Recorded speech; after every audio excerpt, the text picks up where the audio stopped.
Lumabas nga po guys, itong si Padilla at nai-reveal niya, naibunyag niya sa harap ng mamamayang Pilipino, sa harap ng mainstream media kung bakit hindi niya maiwan-iwanan itong si Pastor Apollo Quiboloy. Kasi kung matatandaan nyo guys, before, medyo hindi pa halata yung pagkiling niya dito kay Pastor Quiboloy. Pero alam na natin guys, yung opinions, yung thought, yung nararamdaman ni Senator Robin Hood Padilla, the way na magsalita siya, ay talagang kumakampi na at yung simpatsya niya kay Quiboloy. Pero hindi niya pa masyadong pinahalata. Hindi po katulad ngayon.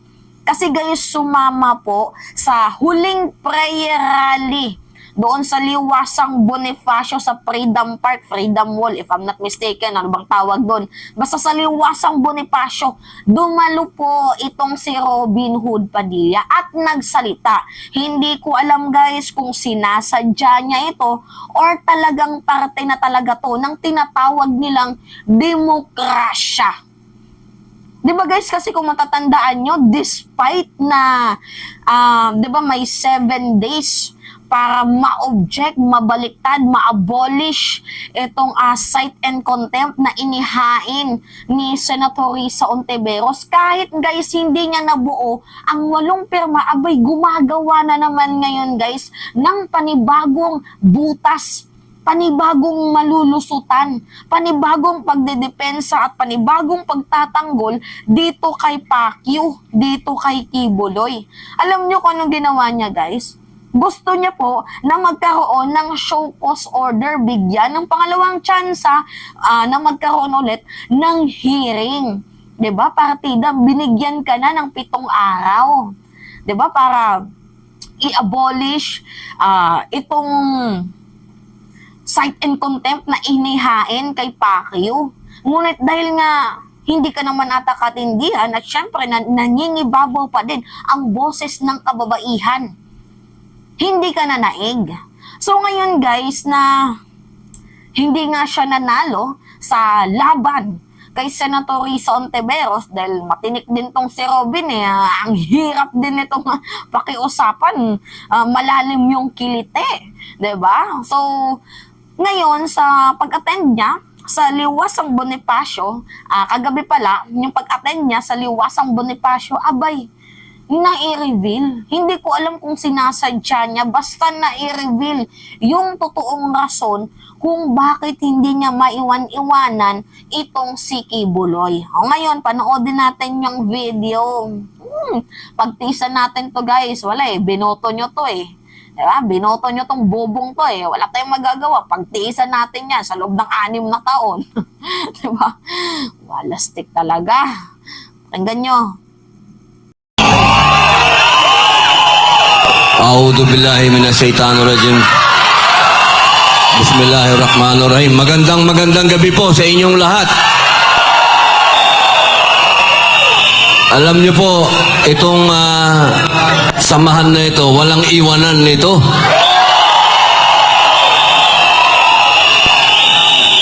Ako po, katulad po ng sinabi ni Tatay Digong, ang kaibigan, kaibigan yun. Ang kaibigan, kaibigan yun. So kahit pala yung kaibigan mo gumawa ng mali or hindi tama, ito tolerate mo? Tama ba yun? Grabe. Sarap mo din pitikin, no? Diba ang kaibigan, kaibigan yun. So pag kaibigan mo, may exemption sa batas. Tama ba yun? Guys, utak ba yan ng isang senador? Ha? Grabe no, na-stress talaga ako dito. Kaloka? Ano pa yung sabi? Lalo na kapag kakampi mo pa. Hindi ko po makakalimutan ang ibinigay sa aking suporta. Unang-una, ni Pastor Quiboloy. See? Yan yung sinasabi ko sa inyo guys. 'Di ba? Na-reveal niya na sinuportahan nga siya ni Kibuloy, bukod sa pagsabi niya na pinahiram siya ng helicopter, hindi daw siya binigyan ng pera, ito yung totoo dito, guys. 'Di ba? Malalim tong binitawan niya na sinuportahan siya ni Kibuloy. So it means na literal na nagbabayad nga talaga siya ng utang na loob. Malalim po ang kanilang pagsasama. 'Di ba? So, di porket ba magkaibigan kayo, di porket tinulungan ka, di porket sinuportahan ka, hindi na nakakagawa ng mali? Or exempted na sa batas? Tama ba yun?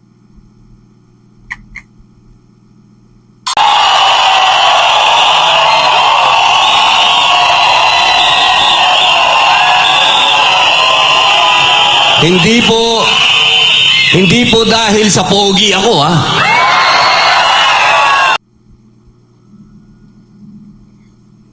Pilir, no? Pogi daw siya. Eh sige, sabihin na lang natin pogi ka, pero kung bobo ka naman, ano yung silbi mo dyan sa Senado? Yung Senado, as a senador, legislator kayo.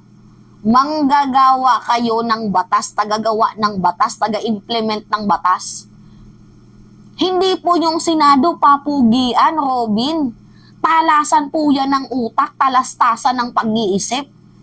Kung ano yung may aambag mo, kung mukha mo lang din naman, abay de bale na lang. Kulubot ka na nga, may asim ka pa. Kaloka. Kami pong dalawa ni Pastor ay naniniwala na dapat tapusin na ang armed struggle dito sa Pilipinas. Katulad po ng sinabi ni Tatay Digong, ang kailangan natin sa bansang ito ay law and order. Wait lang guys, ma-stop ko lang. Ang sabi niya, kailangan natin dito matapos yung mga gitgitan, 'di ba? Mga ganyan.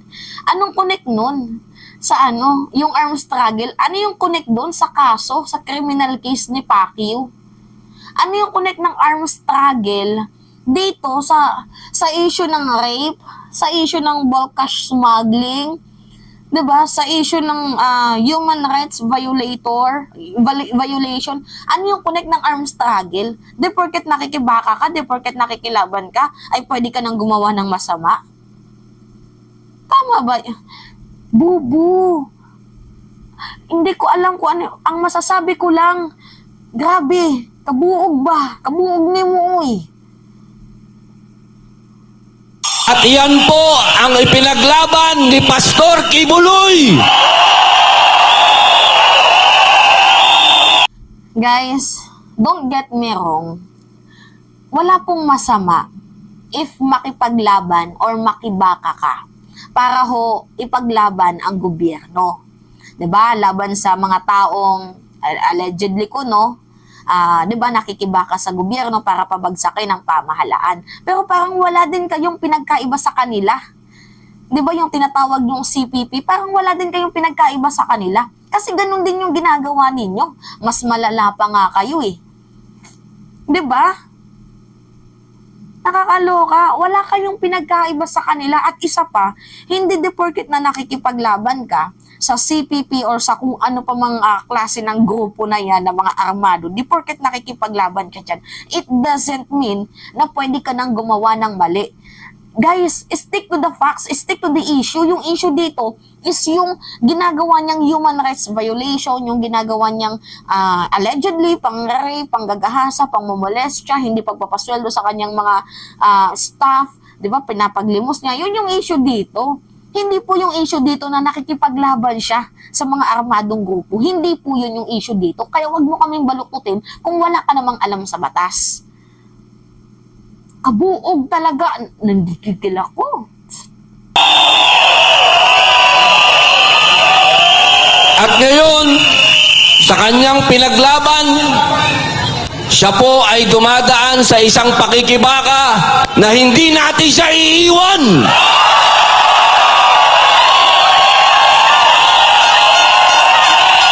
Hindi niya daw iiwan kasi nga sinisingil siya, 'di ba? sinuportahan siya. Kagaya nga ng sabi mo, sinuportahan ako, piniram ako ng helicopter. 'Di ba? So malamang hindi mo yan iiwan, nagbabayad ka ng utang na loob, tarantado ka ba? 'Di ba? Nakakaloka. Hindi natin pwedeng iwan ang taong nagsakripisyo sa bayan.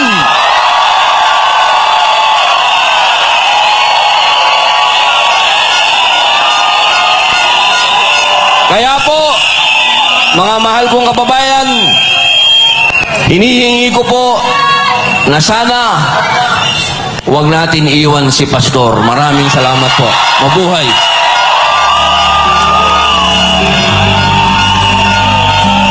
Grabe nung mga narrow-minded yung mga nandyan. 'Di ba? Kaya nga guys, kung mapapansin nyo, tapos na yung 7 araw. 'Di ba? Para dito makapagkalap siya ng 8 pirma para hindi ma-cite and contempt or mabaliktad, ma-abolish itong cite and contempt na ipinataw ni Senator Risa Hontiveros. But hindi niya nagawa yung mabuo yung 8 pirma. So ngayon guys, halata nyo naman, 'di ba, na hindi niya maiwan-iwan itong si Kibuloy sapagkat nga sinuportahan siya.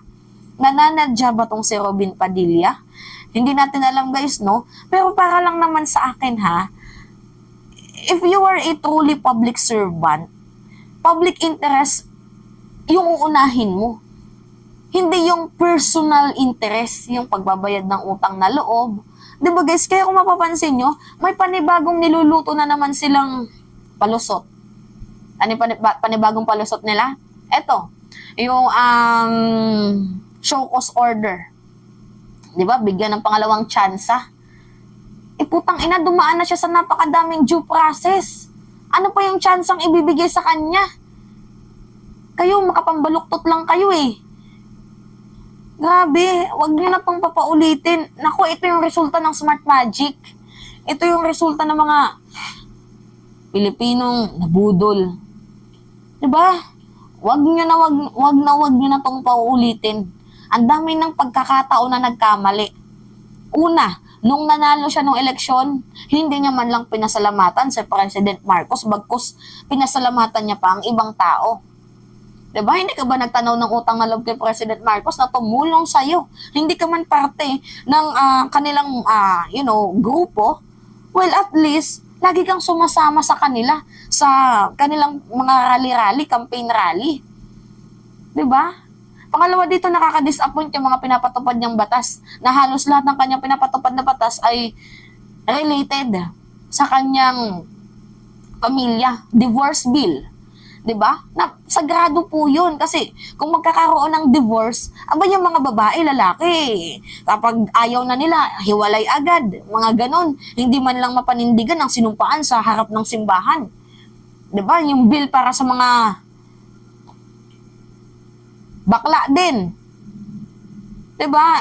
Iba po 'yun yung pinapatupad ni Robin Padilla dito sa sa bill ng mga bakla. Wala akong problema sa mga bakla ha, pero masyadong hindi maganda. Nakalimutan ko kung ano yung bill niya na yun. Basta lahat ng kanyang mga pinapatupad ay related sa kanyang pamilya. Yung mga Muslim nga, nadidisappoint na sa kanya eh. Dapat dito ini-expel. Resign kung wala kang alam. Well, hindi kasi ito guys pwedeng ma-impeach. Kasi nga hindi po sakop sa mga impeachable ang senador. Hindi po sakop. Pero pwede po siyang ma-expel through chamber member by 2/3 vote. Ewan ko lang kung kaya ng chamber member na yan. Kung si Tebes nga nagawa ng paraan, siya pa kaya. Diba? Nakaka-disappoint. Unang-una yung pagsuporta niya sa allegedly criminal. Naku, offense po yun.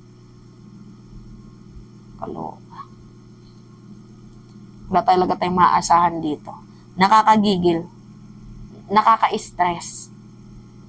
So anyway guys, yun lamang po at it's me again si Mima Alicia nyo at nagbabalik ulit para sa ating panibagong video.